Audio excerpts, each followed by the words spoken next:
The house that was never theirs. I never thought that a simple phone call from my mother would destroy everything I believed about family. That Tuesday morning started like any other. I was in my kitchen, making coffee in the house I'd worked 10 years to buy. The house with the blue door I'd painted myself. The house where every mortgage payment had come from my own account, earned through double shifts and sacrificed weekends. Then, my phone rang. "Sweetheart, we need to talk about the house," Mom said, her voice carrying that particular tone I'd learned to dread, the one that meant she wanted something. I set down my mug. "What about it?" "Well, your father and I have been thinking. Marcus really needs a place of his own now. With the baby coming and everything," she paused, and I could hear Dad's voice rumbling in the background. "It would just make sense for you to sign it over to him. You're single, you don't need all this space. You could rent an apartment." The words didn't register at first. They couldn't be real. "Mom, are you asking me to give Marcus my house?" "Don't be dramatic, honey. We're just saying it would be the right thing to do. Family helps family. You know Marcus has been struggling financially, and you've always been the responsible one. This is your chance to help your brother when he really needs it." I looked around my living room. At the built-in bookshelves I'd hired a carpenter to install. At the hardwood floors I'd refinished with my own hands, spending 3 weekends on my knees with a sander. At the window seat where I read every Sunday morning. "Mom, I bought this house. With my money, my mortgage, my name on the deed." "Well, yes, but family is more important than property, dear. Your father and I raised you better than to be selfish. Marcus has a wife and a child on the way.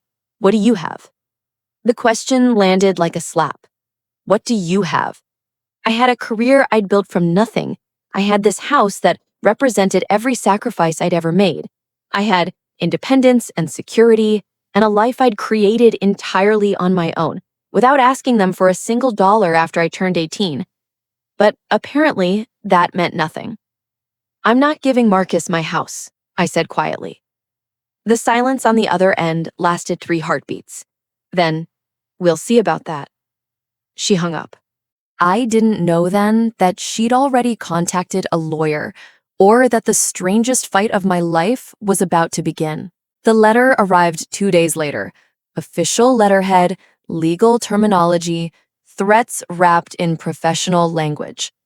My parents were suing me for the house, claiming that the down payment had been a family investment meant to be shared among siblings, not individual property. It was a lie. I'd saved every penny of that down payment myself. I had the bank statements to prove it. Years of deposits from my salary, careful budgeting, denied vacations, and skipped dinners out. I'd been so proud the day I handed over that check. But as I read through the legal document, my hands started shaking. They'd fabricated documents, claimed they'd given me $30,000 toward the purchase, even had a promissory note with what looked like my signature, a signature I'd never made. This wasn't just pressure. This wasn't just family drama. This was fraud. I called my brother that night. Maybe, I thought, he didn't know. Maybe Mom and Dad were doing this without telling him. Maybe there was still a chance to fix this. Everything shattered completely. "Hey, Sarah," Marcus answered, his voice cheerful. "What's up?" "Did you know Mom and Dad are suing me for my house?" A pause. Then, "Yeah, they mentioned something about that." "Look, Sarah, don't make this harder than it needs to be. Just sign the papers. We really need the space, and it's not like you're using all those bedrooms anyway." My brother, my younger brother, who I'd helped with homework and driven to soccer practice and lent money to more times than I could count, who I'd bailed out of bad decisions again and again. He knew. He was part of this. "Marcus, this is my house. I bought it. It's mine. Family is supposed to share," he said, and his tone had shifted. Harder now, defensive. "Mom and Dad always said you were selfish. I guess they were right. I worked for this. And I have a family to take care of. Some of us have real responsibilities. You just have yourself. Stop being such a bitch about it. The line went dead. I sat on my couch, the one I'd saved 3 months to buy, and stared at the walls I'd painted the color of sea glass. This house wasn't just property. It was proof that I'd made it. Proof that I could build something solid in a world that felt constantly unstable. And my own family was trying to steal it. Everything shattered completely. "Hey, Sarah," Marcus answered, his voice cheerful. "What's up?" "Did you know Mom and Dad are suing me for my house?" A pause. Then, "Yeah, they mentioned something about that." "Look, Sarah, don't make this harder than it needs to be. Just sign the papers. We really need the space, and it's not like you're using all those bedrooms anyway."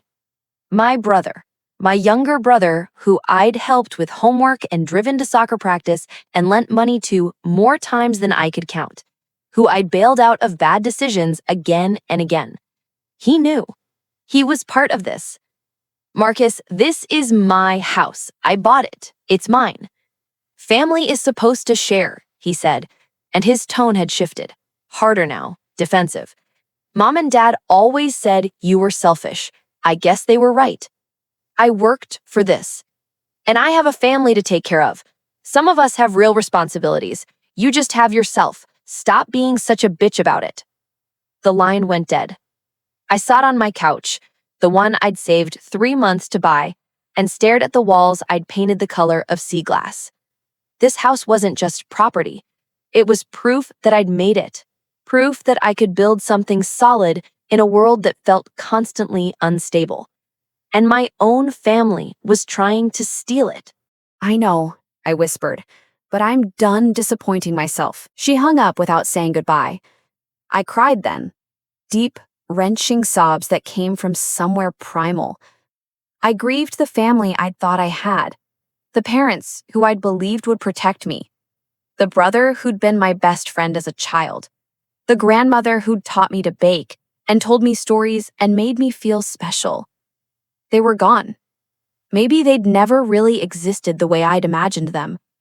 But my house, my achievement, my security, my future, that was real, and I was going to fight for it. The night before court, I couldn't sleep, but I'd prepared for this battle, and I was ready to face whatever came. Victoria called at 7 a.m. "Change of plans," she said. "Your parents' lawyer reached out. They want to settle." My stomach dropped. "What are they offering?" "They'll drop the lawsuit if you pay them $50,000. They're calling it reimbursement for family financial support over the years." "That's insane. That's still extortion." "I know," I told them no. "But I wanted you to hear it directly. This is your decision. $50,000. A year's salary. Money I didn't have lying around. Money that would devastate my savings and put me back into debt. Money they had absolutely no right to." I said, "Tell them to go to hell." Victoria laughed. "I was hoping you'd say that. See you in court." The courtroom was smaller than I expected, more intimate. There was nowhere to hide from the weight of what we were doing. My parents sat on the opposite side with Marcus and his pregnant wife, Amanda. My mother wore her church outfit, the one she saved for important occasions. My father had his stern face on, the one that used to make me apologize even when I'd done nothing wrong. Marcus wouldn't look at me. The judge was a woman in her 60s with reading glasses on a chain. She reviewed the filings with pursed lips, and I couldn't read her expression. Victoria presented our case methodically. Bank records showing my savings, mortgage documents with only my name, the handwriting analysis proving forgery, email chains between my parents plotting how to get Sarah to see reason. Their lawyer tried to spin a narrative about family expectations and misunderstandings, about how parents often help children with home purchases and expect gratitude, not lawsuits. But the evidence didn't lie. When it was time for testimony, my mother took the stand. She told a story about how they'd given me money in cash, impossible to trace, convenient to claim, how they'd always intended for the house to be shared with Marcus, how I'd always been difficult and selfish. "We just wanted to help our son," she said, tears streaming down her face. "We didn't realize our daughter would be so cruel." The performance was impressive. For a moment, I saw the judge's expression soften. Then Victoria stood up for cross-examination. Mrs. Peterson, you claim you gave Sarah $30,000 in cash for her down payment. Do you have any record of withdrawing that amount from your accounts? It was, over time, small amounts. How small? I don't remember exactly. According to your bank records, which we subpoenaed, you've never withdrawn more than $500 in cash at any one time in the past 15 years. Isn't that correct? My mother's face paled. There might be accounts you don't know about, such as private accounts. Mrs. Peterson, you reported your income to the IRS. Those reports show no evidence of large cash reserves. In fact, they show you took out a home equity loan 5 years ago due to financial difficulties. Where exactly did this $30,000 come from? Silence. Victoria pressed on. And this promissory note with Sarah's signature, when did she sign it? When we gave her the money, which would have been when she bought the house in 2015. Is that correct? Yes. Mrs. Peterson, this document is dated 2024, 9 years after the alleged transaction. Can you explain that? I watched my mother's face crumble. She looked at her lawyer, at my father, anywhere but at Victoria. We reconstructed it from memory. You reconstructed your daughter's signature? It wasn't like that. Yes or no, Mrs. Peterson? Did you create this document and forge Sarah's signature? We were just trying to protect our son. The courtroom went silent. Even her own lawyer looked shocked. The judge removed her glasses. Mrs. Peterson, are you admitting to forgery? My mother seemed to realize what she'd done. No, it was a misunderstanding. We thought, but it was too late. The truth was out. The judge's ruling came swiftly, and it was more devastating to them than I could have imagined. Not only is the plaintiff's case without merit, but it appears to be based on fraudulent documents and false testimony. The defendant's ownership of the property is clear and undisputed. The lawsuit is dismissed with prejudice. She looked at my parents directly. Furthermore, I'm referring this matter to the district attorney for potential criminal charges. Forgery and perjury are serious offenses. Mrs. Peterson, Mr. Peterson, I strongly suggest you consult with your attorney about your legal exposure. My mother gasped. My father's face turned red. As for the defendant, the judge continued, looking at me, I'm awarding attorney's fees and court costs to be paid by the plaintiffs. This was a frivolous lawsuit that should never have been filed. Victoria leaned over and whispered, That's $18,000 they owe you. I couldn't feel victorious. I felt hollowed out.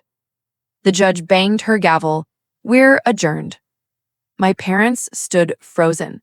Marcus finally looked at me, and what I saw in his eyes wasn't anger or remorse. It was something worse. Calculation. He was already figuring out how this affected him, how to spin it, how to be the victim. I walked out without speaking to any of them. But the story wasn't over yet. Mom had one final move to make, and she chose the cruelest stage possible. 2 weeks later, I received an invitation to Sunday dinner at my parents' house. The family tradition that had been sacred my entire life. The weekly gathering where everyone came together no matter what else was happening. I almost didn't go, but something in me needed closure, needed to see if there was any possibility of reconciliation, however slim. I should have known better. When I arrived, the entire extended family was there. Aunts, uncles, cousins, my grandmother, even Marcus's wife's parents, people I barely knew. My mother greeted me at the door with a tight smile. Sarah, so glad you could make it. Come in, everyone's waiting. The dining room table was set for 20 people. My usual seat, the one I'd occupied since childhood, was conspicuously empty, a gap in the otherwise perfectly arranged place settings. I stood there, awkward, as everyone stared. My mother clinked her glass. Everyone, thank you for coming. I know this is unusual, having such a large gathering, but your father and I felt it was important to address a family situation with everyone present. My stomach dropped. As some of you know, we've been going through a difficult time with Sarah. We tried to help Marcus and his growing family by arranging for Sarah to share the house we'd help her buy. Unfortunately, Sarah decided to take us to court instead. Murmurs around the table. Shocked faces. My cousin Emma, who I'd been close to growing up, looked at me with confusion and disappointment. We were just asking her to be generous, to help her brother, the way families should help each other. Instead, she hired lawyers and made terrible accusations against us, against your uncle and me. That's not what happened, I said, finding my voice. Everyone turned to look at me. Really? My mother's smile was poisonous. Then why don't you tell everyone your version, dear? This was a trap. I could see it clearly now. She'd assembled an audience, primed them with her narrative, and was daring me to defend myself, knowing that anything I said would sound like excuses. But I'd spent 3 weeks documenting the truth. I'd stood in a courtroom and watched that truth prevail. I wasn't backing down now. Mom and Dad sued me from my house, I said clearly. They claimed they'd given me money for the down payment, money I never received. They forged a promissory note with my signature. When I proved all of this in court, the judge dismissed their case and referred them to the district attorney for possible criminal charges. The silence was absolute. That's a lie, my father said, standing up. We were trying to help our family, and you turned it into something ugly. I have the court transcripts, I said. I have the handwriting analysis showing the forgery. I have bank records proving I saved the entire down payment myself. Anyone who wants to see the evidence is welcome to it. My mother's face went white. How dare you? How dare I? Something inside me broke loose. All the years of swallowing my voice, of making myself smaller, of accepting blame for things I didn't do.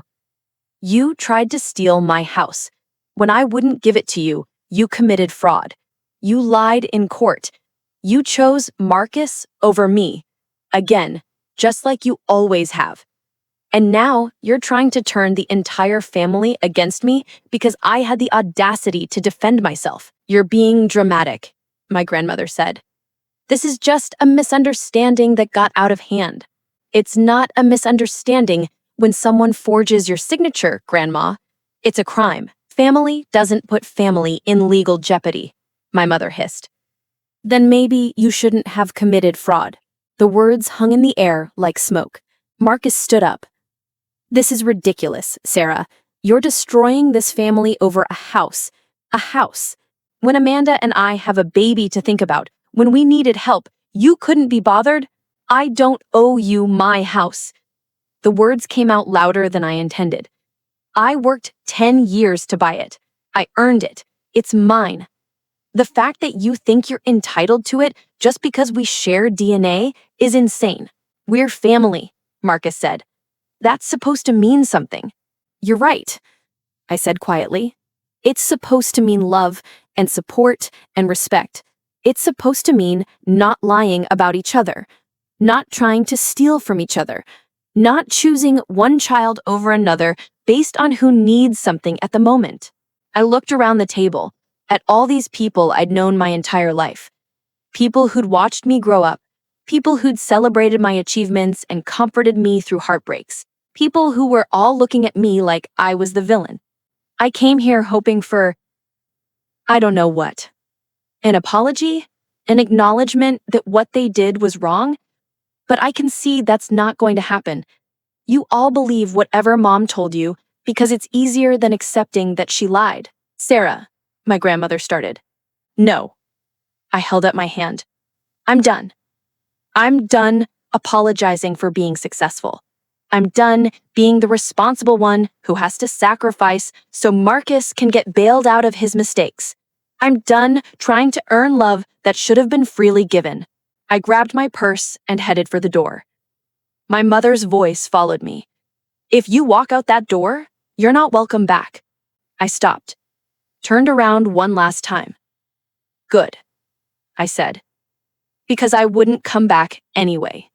The silence in my car was deafening. But for the first time in weeks, I could breathe. I drove home, my home, and sat in the driveway for a long moment before going inside. The blue door looked exactly the same as it had that morning, but everything felt different. I'd lost my family. Maybe I'd lost them long before this lawsuit, but now it was official. Permanent. The thought should have devastated me. Instead, I felt something unexpected. Relief. For the first time in my life, I wasn't trying to earn their approval, wasn't twisting myself into shapes to fit their expectations, wasn't sacrificing my own needs to meet theirs. I was just me, in my house, that I'd bought, with my money. I went inside and made tea, sat in my window seat and watched the sunset paint the sky orange and pink. My phone buzzed, a text from my cousin Emma. I want to hear your side. Coffee tomorrow? Then another from a childhood friend who'd apparently heard about the dinner. Your mom called my mom. Are you okay? And another from Victoria. How did it go? I realized something then. Losing my family didn't mean losing everyone. It didn't mean I'd be alone forever. It meant I finally had room in my life for people who actually loved me. Not who I could be for them, but who I actually was. 3 months later, I was painting the guest room when my doorbell rang. I almost didn't answer. The lawsuit was behind me. The family dinner was behind me. And I'd been carefully rebuilding my life one day at a time. I didn't need any more drama. But curiosity won out. Marcus stood on my porch, hands in his pockets, looking uncomfortable. Hi, he said. I didn't invite him in. What do you want? Can we talk? About. He shifted his weight. Amanda left me. She found out about the lawsuit, about the forgery. She was really angry that I'd gone along with it, said she didn't know who I was anymore. He laughed bitterly. Turns out having a baby on the way isn't a good enough reason to commit fraud. No, I agreed. It's not. He shifted once more. Mom and Dad aren't talking to me either. They blame me for everything falling apart. Say if I'd just been more responsible with money, none of this would have happened. The irony wasn't lost on me. They'd tried to give him my house, and now they were angry at him for needing it. I'm sorry Amanda left, I said carefully. That must be hard. Sarah, He stopped. Started again. I was wrong. About all of it. I knew the story they were telling was bullshit. I knew you'd saved for that house yourself. But I wanted it anyway. I thought I deserved it more because I had a family to take care of. Because you were alone. I'm not alone, I said quietly. I have friends. I have a career. I have a life. I've always had those things. You just never bothered to see them because they didn't look like your version of what mattered. He nodded slowly. You're right. And I'm sorry. I'm really, genuinely sorry. Not because I lost Amanda or because Mom and Dad are mad at me, but because I hurt you, my sister, the person who helped me with homework and drove me to practice and bailed me out more times than I can count. I felt something crack in my chest. Not forgiveness, not yet, but maybe the beginning of it. I appreciate you saying that, I said. I don't expect you to forgive me. I don't even know if we can ever have a relationship again. But I wanted you to know that I see what I did, and I'm sorry. We stood there on my porch of my house, and for the first time in months, I saw my brother. Not the entitled, manipulated man-child Mom and Dad had enabled, but the kid who used to build pillow forts with me, who I'd actually loved once. I can't have you in my life right now, I said. Maybe someday, but not now. I understand. He turned to leave, then stopped. Your house is beautiful, Sarah. You should be proud of it. I am, I said. I watched him walk to his car, watched him drive away. Then I went back inside and finished painting the guest room a soft, peaceful blue, the color of possibility, the color of starting over. 6 months after the lawsuit, I hosted my first Thanksgiving in my house. Not with family, with friends, with the people who'd stood by me through everything. Emma came along with her husband. Victoria and her wife brought wine. The friend who'd recommended Victoria in the first place brought her famous pie. We crammed around my dining room table, the one I had refinished myself, and filled the house with laughter and stories and warmth. This was what family was supposed to feel like. As I served the turkey, I looked around at these people who chose to be here, who chose me, who didn't need me to shrink myself or sacrifice my dreams or give away what I'd earned. They were here because they wanted to be. That, I realized, was the difference. My parents had demanded my love by virtue of biology, had expected my loyalty because of blood, had assumed I'd sacrifice anything for people who'd never sacrifice for me. But these people, these chosen, beloved people, they loved me for who I actually was. And that was worth more than any forced family obligation could ever be. Later that night, after everyone left and I was cleaning up, I stood in my living room and just looked around. At the books on my shelves, the art on my walls, the furniture I'd chosen. Every single thing in this house was mine, earned by my hands, paid for by my work, built by my dreams. My phone buzzed. A text from an unknown number. "This is Dad. Your mother is in the hospital. Heart attack. Thought you should know." I stared at the message for a long time. Part of me felt the old familiar pull, the dutiful daughter reflex, the voice that said family is family no matter what they've done, that maybe this was a chance to rebuild, to reconcile, to go back. But another part of me, the part that had grown stronger over these months, knew the truth. Going back would mean returning to a dynamic where I was always the one who gave, where my accomplishments were diminished and my boundaries were violated, where my worth was measured by what I could provide for others. I'd fought too hard for my freedom to surrender it now. I texted back, "I hope she recovers. I won't be visiting." Then I turned off my phone and sat in my window seat, watching the snow begin to fall outside. This house, these walls, this life, they were all mine, and I was never giving them up again. The end came not with drama, but with quiet resolution. And that, I learned, was the most powerful ending of all. A year after the lawsuit, I was promoted at work. Senior Project Manager, a title I'd been working toward for years. Good salary, better benefits, the respect I'd earned through consistent excellence. I celebrated by having the kitchen renovated. New countertops, better appliances, the works. Every upgrade was another piece of evidence that this house was thriving under my care, growing with me, becoming more beautiful because I had the freedom to invest in it. I never heard from my parents again after that text about my mother's hospital stay.